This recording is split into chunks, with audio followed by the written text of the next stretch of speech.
कि भैया गलती हो गई थी। अब इतने मैसेज आते, भैया मैं यहाँ इतने पैसे हार गया। अरे तो हार गए तो तुम्हारी अपनी जिंदगी है, तुम्हें डिसीजन लेना था। तुम्हें माँ बाप की मेहनत उस दिन दिखी नहीं कि वो रोज मजदूरी करके कहाँ से पैसे ला रहे हैं। उनके कुछ सपने हैं कि तुम जीवन में कुछ बड़ा करोगे उनके सम्मान के लिए, और तुम चंद देर में कुछ घुमा करके लूडो खेल के तुम पैसा कमाना चाह रहे हो। तो गलती किसकी है? मेरी गलती है, बाकी टीचर्स की गलती है। और ऐसा नहीं कि मेरे पास है, सभी टीचर्स के पास ऐसे में। एक सर थे हमारे, ऑफलाइन चलाते थे, बहुत अच्छा। अभी मेरी बात हुई 3-4 दिन पहले उनसे। उन्होंने कहा जी एक बच्चा मुझसे 50,000 रुपये ले गया, डॉक्यूमेंट्स वगैरह मेडिकल वेडिकल के सब दिखा करके, और मुझे ही ब्लॉक कर दिया अगले दिन।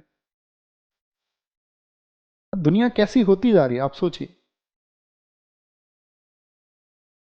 तो क्या बोलेंगे, 50 लाख रुपए खर्चा। बस मैं आपसे इतनी उम्मीद करूंगा कि आप ऐसे मत होना।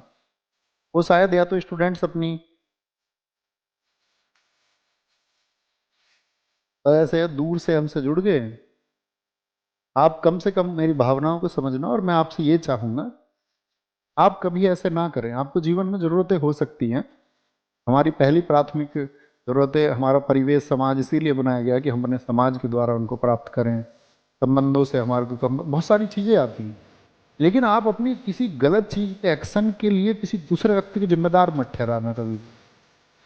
अगर आप मेहनत ना करें, आपको घंटे फोन पे किसी से बात भी करनी थी, आपको खेलना भी था, आपको शादी विवाह सारे अटेंड करने थे, आपको सोशल साइट्स का अनयूजुअल इस्तेमाल भी करना था, और कल को आपका सिलेक्शन ना हो तो आप उसकी जिम्मेदारी किसी टीचर पर नहीं डाल सकते। आप बताएं मैं सही कह रहा हूँ या गलत कह रहा हूँ? तब आपको अपना खुद को स्वीकार करना होगा कि ये फॉल्ट मुझसे हुआ है और मैं जीवन में आगे ही नहीं करूंगा किसी और सेक्टर। आप किसी के भी बहकावे में आ रहे हो। सरकार का कोई ध्यान ही नहीं है कि युवाओं को बहकाने के लिए। अब कोई बच्चा, उसकी भी गलती नहीं कह सकते।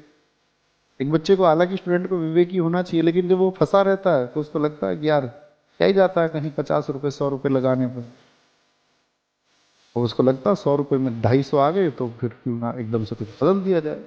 उसको, हमारी सरकार को भी देखना चाहिए कि उसके पास ऐसे विकल्प मौजूद हैं, उन पर सरकार काम क्यों नहीं लगाती। कि बहुत सारे युवाओं को सुसाइड करना पड़ता है, या बहुत सारे युवाओं को, अगर मैं कहूँ कि बहुत हीन भावना का शिकार तो होना पड़ता है ये कभी। हाँ हाँ, ठीक है।